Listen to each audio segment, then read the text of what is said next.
Welcome, everybody. My name is Yuri Lengal, and I'm hosting this 4-monthly podcast in Ballet Care, the studio 432 Hertz, for healing purposes. And I like to remember what is the real purpose of this point of share this information in different ways to heal outside, and then just to connections to you resonate in some of this experience in our lives. So the purpose in here is to resonate in women and men that wants to heal a little bit more and work in yourself. So I'm so happy and blessed to introduce my guest today, Pastor Londen Winters. Thank you. Thank you for coming. And thank you for having me. It's a blessing. I've been looking forward to it this day. So thank you. Thank you. And we've been sharing already stories and connecting. And since the beginning, I feel we need to share this to everybody and to continue doing our purpose of life. And now I'd like to you introduce a little bit more about yourself, your story, how this pattern you start. Well, when I was very young, 11 years old, matter of fact, I heard the voice of God, but I didn't know it was God. Mm-hmm. And he was telling me what he wanted me to do.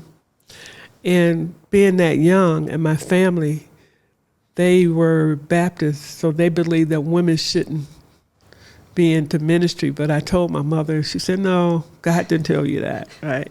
So as time went on, I heard the Lord again.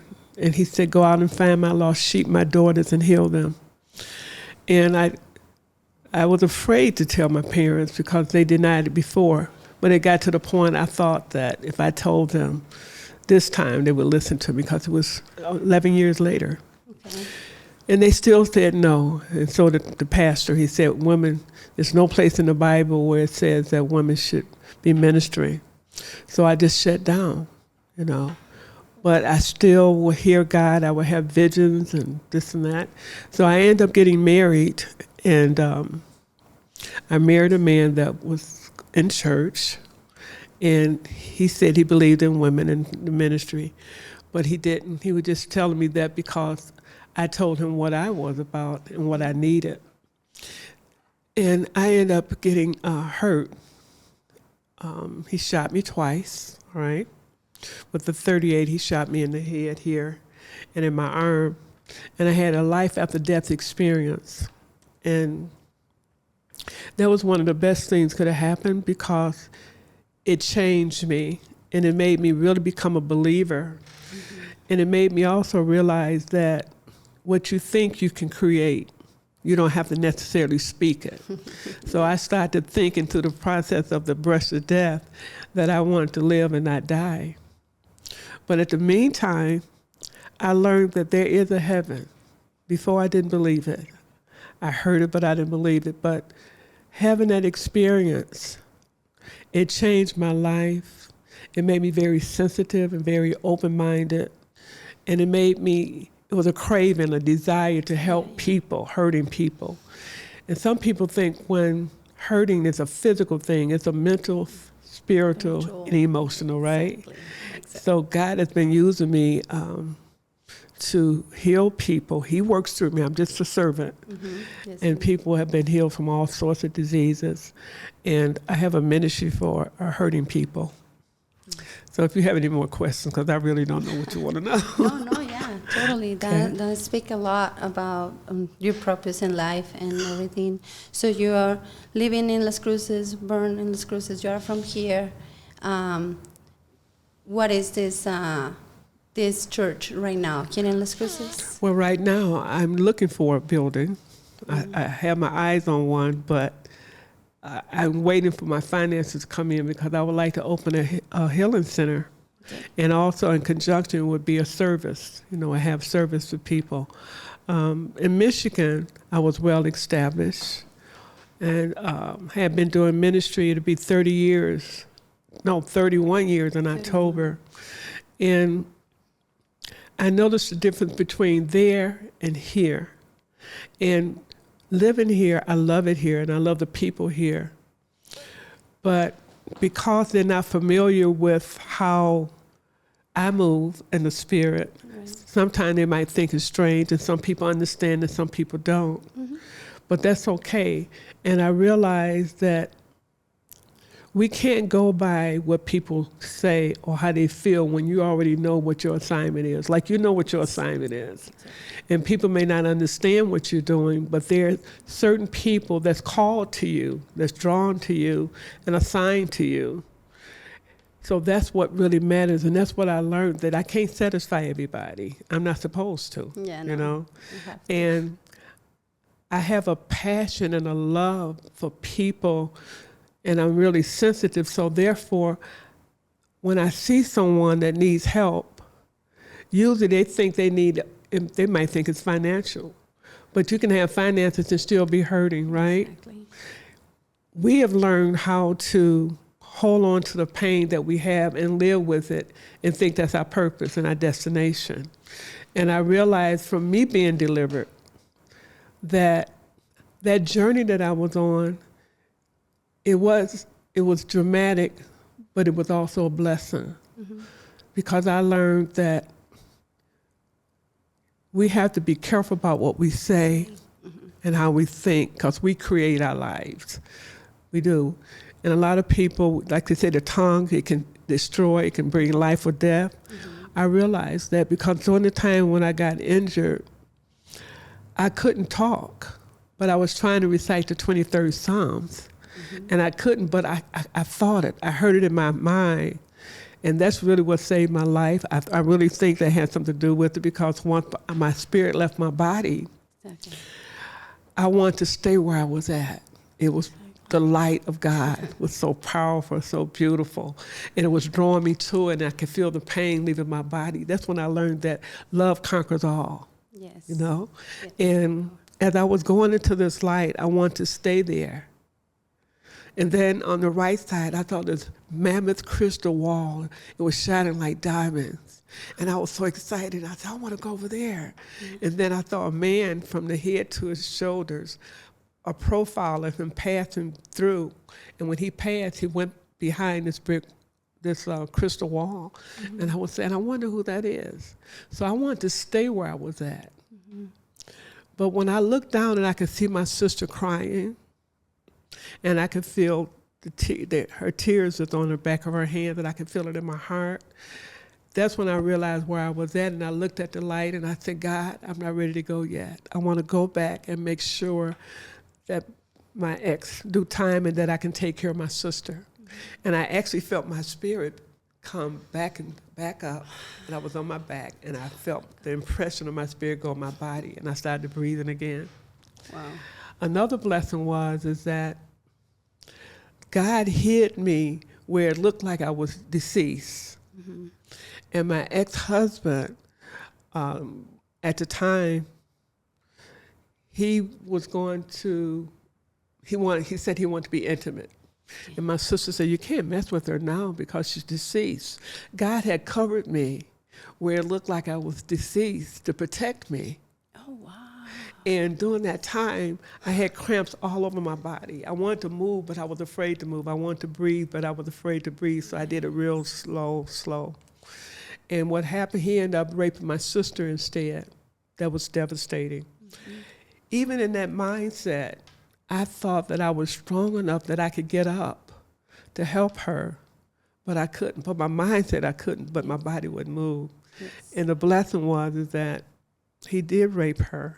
That wasn't a blessing, but he didn't kill her. Mm-hmm. You know, he didn't harm her. And after all of that was over, he turned himself in.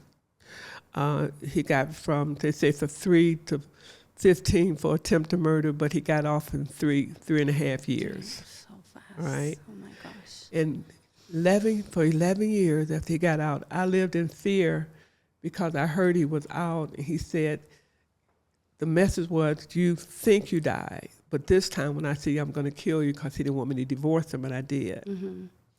But to sum it all up, I just want to tell people, men and women, because men get hurt too. Yes, exactly.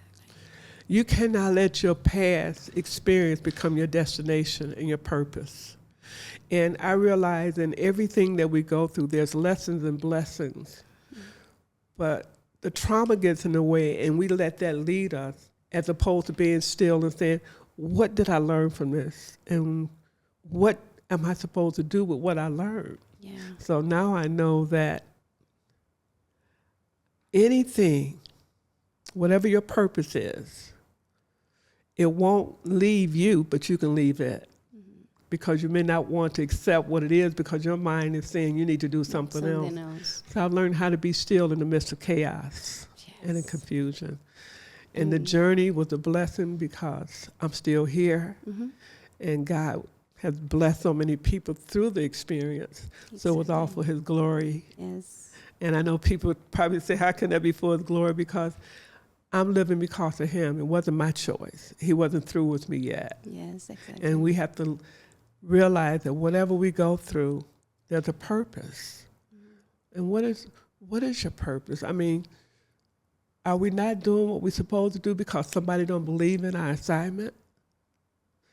So let's say if I came to you, and let's say you really didn't know me, or you did know me, and I told you that I believe that I have a brush with death because God wanted to use me to show people that he's real. You might say, well, I don't believe that. So I have two choices. I could not believe it because you don't believe it, so I can stop believing. Or I can say, you know what, that's okay if you don't understand, but I got to stay focused. Exactly. No, so in your center, you know, and that's what becomes the work. And all the love, self-love, and working ourselves. That's amazing. That's great. So... In your journey, I know you have some certifications, so you study as a therapist. Can you explain to us a little bit more what the people can expect when they get the first contact with you? How does it start? Well, I went to after that experience, I wanted to know why I didn't lose my mind. Okay. So I ended up going to school for mental health counseling, and got a degree in mental health and drug rehabilitation. And how the Lord has led me to minister to people is that I need to know, what do you think about, what occupies your mind most of the time? And if you tell me that, that's the core. And that's when I'll start to ask you questions and giving you counseling and asking you, why do you feel that way, this and that. And I noticed that most people, they're holding on to something really dramatic that happened. And they're holding a grudge against that person and also against themselves. So if you're just holding on to the past, you can't even live the future, right? Exactly. So what I do is I ask the person, let's talk about this and find out where did you get stuck at? Let's deal with that instead of trying to deal with everything. Let's deal with what really bothers you the most. The root. And the root of it, Yes. So what happened, the Holy Ghost will give me the information to give, because I don't know anything if I don't hear it, right, from the Spirit. Yes. And I just began to address that situation. And God is so good. And they usually find out then, oh, that's where I'm stuck at. Because you can think something so long that it becomes a part of you that you don't even know that it's bothering you to the point that it's controlling you. So that's how I counsel people, finding out what's hurting them, and we get to the source. And then after they find out what's keeping them bound, I ask them, what do you think you're on this planet? What's your purpose? What do you think your purpose is? Okay. If they don't know, they start talking, and then the Holy Ghost will tell me what to tell them. Exactly. And a lot of people get freed that way. It's nothing that I do. I'm just listening to instructions in the Spirit. Yeah. Okay. Sharing all the information and your knowledge, your wisdom that you have through those experience already. I think so. You go first to the root. Work with that like therapy style. We say monthly. You will see in monthly something like that. I'm trying to explain a little bit. Yeah, that's okay. And then you go to found or looking for the purpose of life to connect with that. Once you already come in, healing deep traumas, Yes. or, emotions stuck in subconscious. That's great. And everything, and it's in that church. You have a mass every week. Well, How yeah, that what I was doing, and I'm just waiting, I was having service over the phone, Okay. Facebook, and Zoom, Beautiful. all right? Yeah. And I have a prayer line, so people would call on the prayer line, and I had services on Saturdays for like an hour and a half or two, and I would just minister or prophesy to them. And then also, if they had a message, because sometime after they hear a message, they'll hear a message. Okay. And then they can give a message. So it's not really about me, and I know it's God's ministry, it's just my assignment. Okay. And I realize that once you get with people that are hurting and you understand them, they will surrender to God. Yeah, exactly. And I let them know it's not me, it's just my assignment. But the only person, the only spirit, I should say, that can keep us focused is believing in yourself. You got to believe in yourself. If nobody else believes in you, you must believe in yourself. And a lot of us don't, because we have so many personalities that we have to satisfy. It's like, I'm a mother, I'm a grandmother, Yes, I'm a sister, and an aunt, and so we have so many, masks. yeah. Right. We have so many parts to play that we don't even know who we are, because we're always trying to satisfy everybody else. But we don't know who we are. Right. And sometimes you don't know, you can't find that purpose until you're by yourself, or you're hurting, or sick, Yes. or lonely. But this is just my opinion. I believe that God loves us so much that he wants us to find our purpose for his glory. Okay. Because when we find that purpose, we begin to do things that we thought we couldn't do and become who we didn't know we were, only because that point when we stagnated, you couldn't focus on anything outside of what you was going through. And God will put you in a mold. He'll put you in a place where he can get your attention. And some people think it's a curse, but it's a blessing. It all depends on how you look at it, right? Yes. How you accept it. And I don't care what I go through, and I go through things, Yes, of course. but I know I'm gonna make it out if I believe.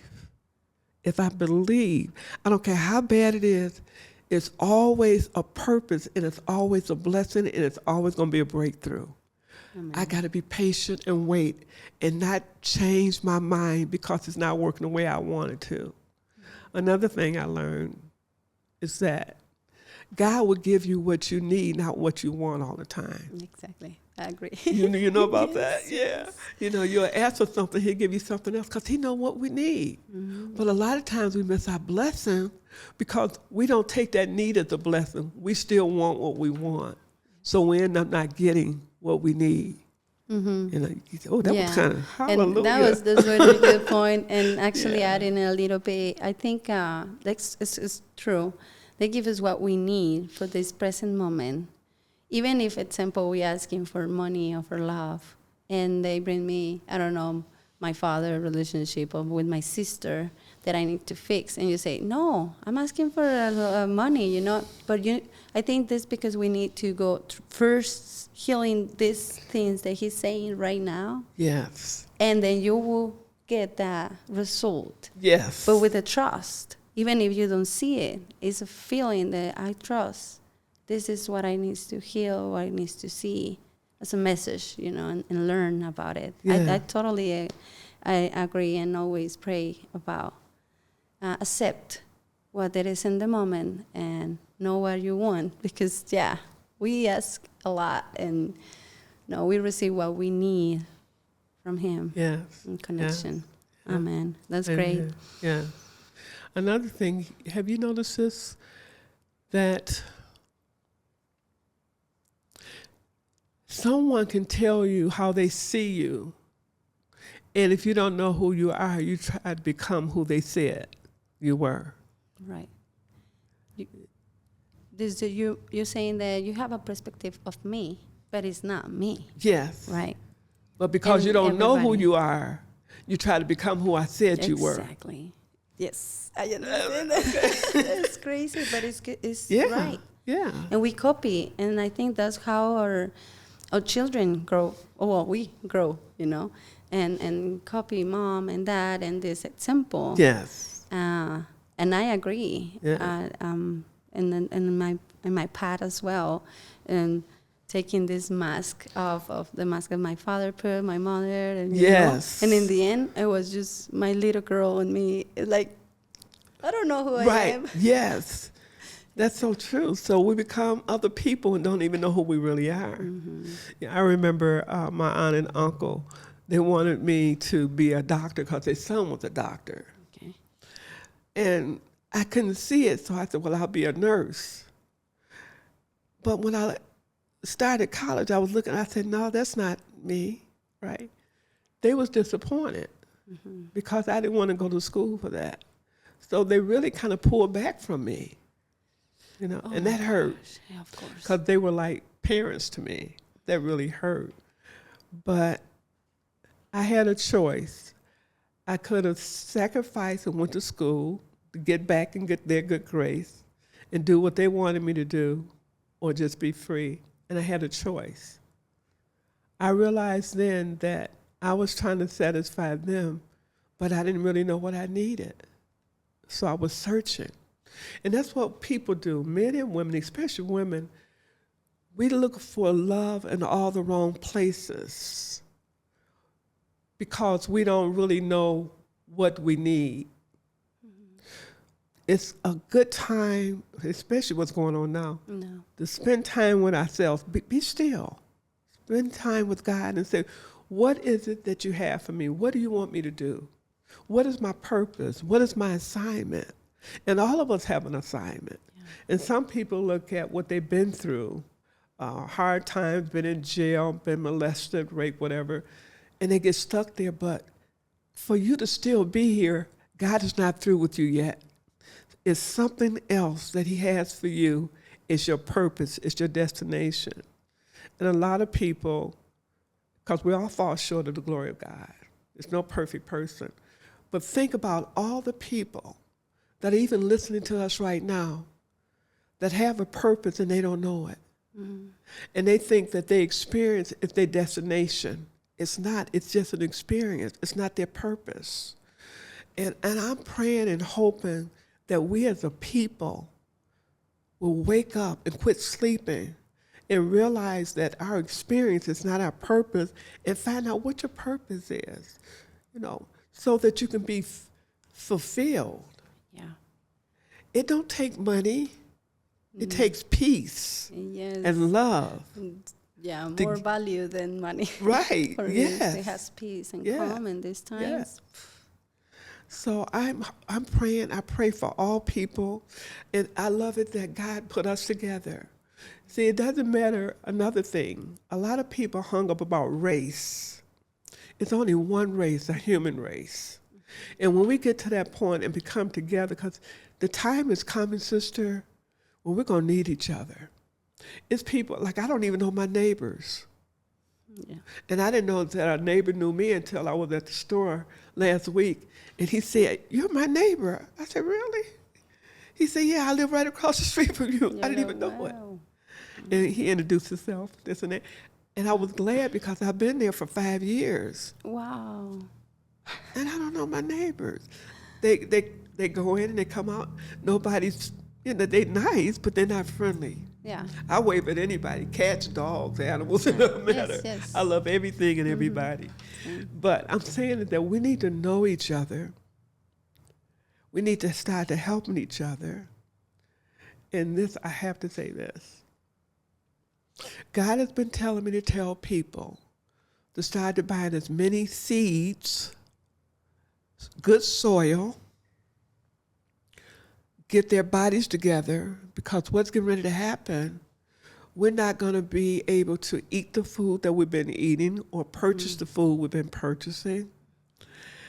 And some people think if they pray over the food, it's going to change it. I used to think that. It don't change. And what they're doing to us now, I saw a video and YouTube.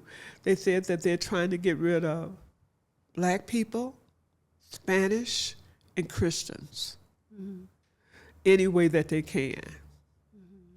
And sometimes we think that, oh, it's not going to happen to me.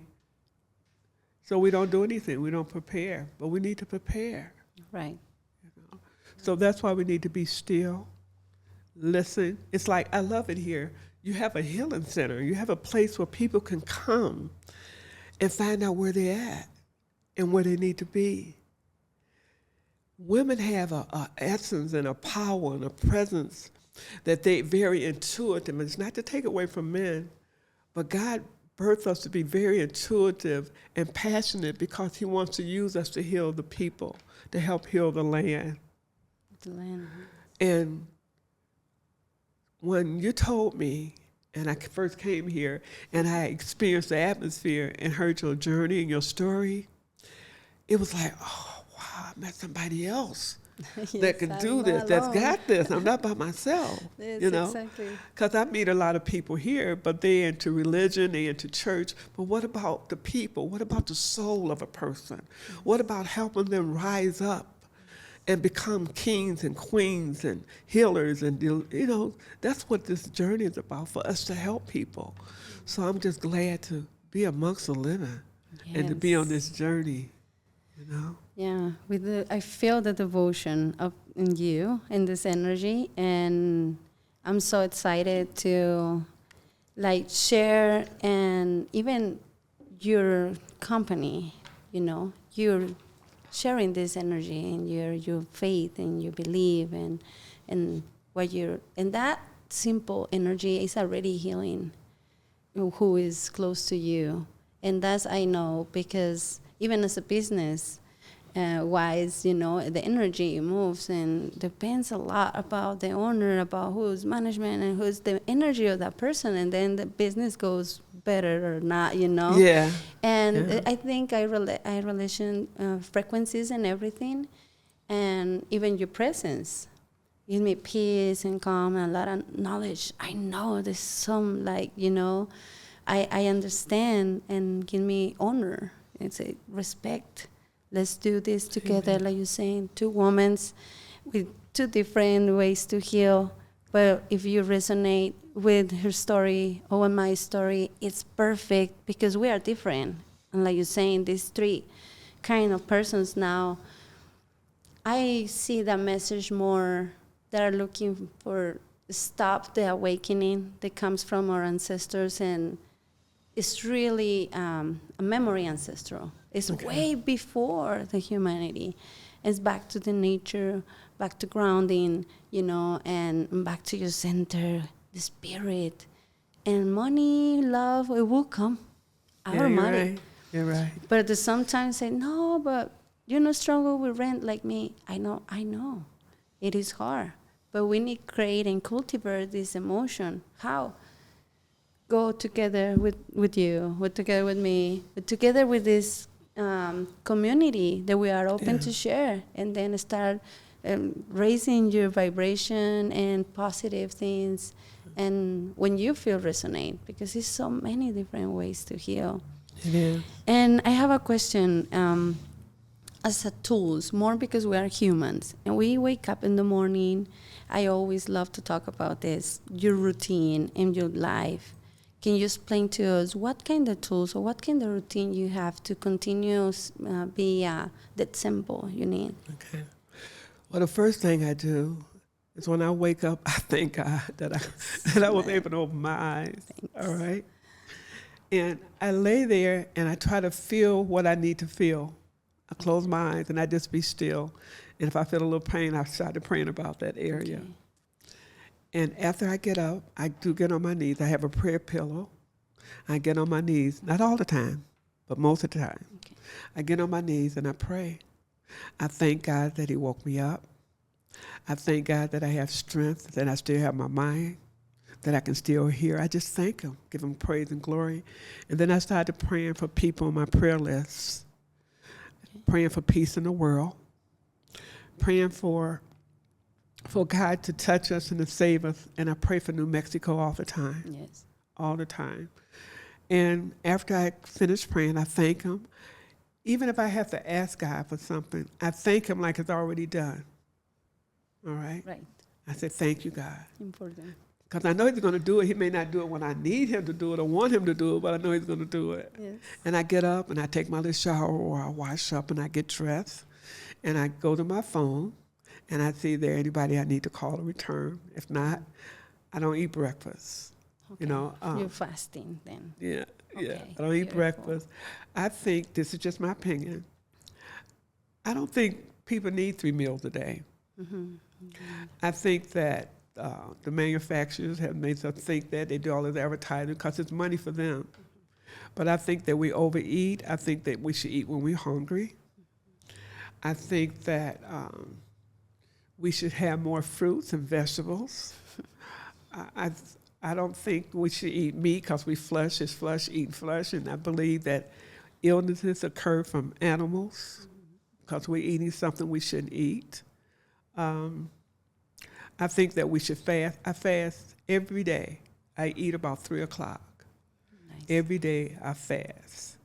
I don't pray and fast all the time, but when I need to pray, I will pray and fast. Otherwise, I just don't eat. You know, I drink water and do whatever I have to do.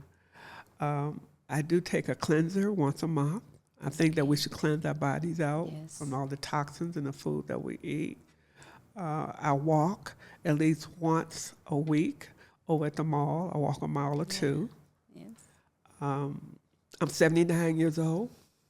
You All look right. amazing. All right. And I give God the glory, but it's only because I'm taking care of his temple. And you have to take care of yourself in order to take care of somebody else. And if I'm hurting, if I'm physically sick, I can't really do much for you. I can suggest some things, but you're going to look at me and say, Londen, how can you tell me something? You're walking on crutches, canes, you know. Yes. So it's important that we take care of this body and love it completely. People always look at, they're judging themselves like, oh, my nose is too big, or my, you know, my hair is the wrong color, or I'm too fat, I'm too small. Love yourself where you at. Because it's not going to change because you talk about it. Right. Love yourself.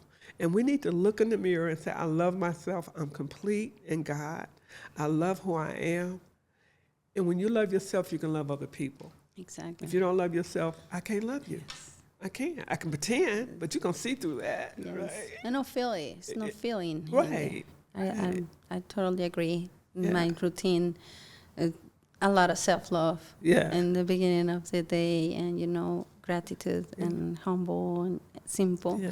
But I think the same thing. Like, I need to love myself so I can go out and love my children and my husband and my employees, you know, and everybody. And I cultivate it in me so it can grow. Yeah. Now do me a favor. How do you wake up in the morning? What do you do when you wake up? Well, yes, I have a maybe probably 2 hours routine now. I wake up early in the morning, and of course I fasting as well, probably until 2-3 p.m. as well. But in the morning I do the hot tub, 5-10 minutes. And that part is when I'm just saying thanks and for everything I have, my body. It's starting with me and then growing to home, properties, and the city. Las Cruces, I love this land. Yeah. And after those probably 10 minutes in the hot tub, I jump in the ice bath and I plunge every day about 3 minutes. And that pushed me in a mood of really calm state of my nervous system regulate immediately. And that's proof about. So I continue since the first time I tried maybe 2 years ago. I apply it in my life every morning, and believe me, it changed life, changed how I take decisions. I'm more in calm, you know, because I understand the emotions has a heat. It could be a little bit hot. When people is really hot, they have a lot of emotions. I understand. So that was how I was telling you that I love the winter. I love the cold. Because make me calm, but at the same time I can observe with clarity and what emotions are come up, and I let them out when it's necessary. and then I'm fasting. Basically, from there, I take my shower and I prepare for the day, same, give it this day to him, and it just go through me. Okay. But I'm not even taking decisions that are not their decisions. Wow. And it's pretty simple, but it's powerful for me. And after that, it's just changed the day. But that's my morning routine, is being really strong. Of course, I don't drink coffee. Nor do I. I already have a lot of energy, so I don't need it. I don't say that there's something wrong. It's perfect. But I prefer some cacao, ceremonial cacao sometimes. Not every day, but I do. And it has the nutrients and give me a little bit of this energy, but it's totally natural. So try to be natural in all my life. And the organic juice, of course, here next door. So, and I think that's the purpose, to share and being clean and give you calm. Then you're not looking for some substance or, trying to, like you're saying, have experience of ecstasies, because you're trying to feel the emptiness inside. But when we work in ourselves with people like you, with people like me, and I feel there is a lot of good guidance out there through those experiences, like you experience. So it's amazing how we can share right now. And to close this podcast, I would like to ask if you want to share with us, what are you doing in this present moment? What is your plans for right now, and when they can get in touch with you? If you have any location, phone number, website, we are open to. Thanks for asking. Yes. Okay, well, right now, I'm just counseling people by phone. There's a few people I'll go to their homes or I'll meet them somewhere, but I'm counseling by phone. And you can, if someone wants to contact me, you can contact me at 248-508-2048. Again, that's 248-508-2048. And my email address is Londen, Londen, Winters, WINTERS, the number 1 at the @ S, like it's Shirley, BC Global.net. It's Londen Winters 1 at SBCglobal.net. Nice, thank you. Anyway, we're gonna put this information in the description of the video, and I have more information or questions we will share with you, and we're still in contact. Okay, thank you. Thank you.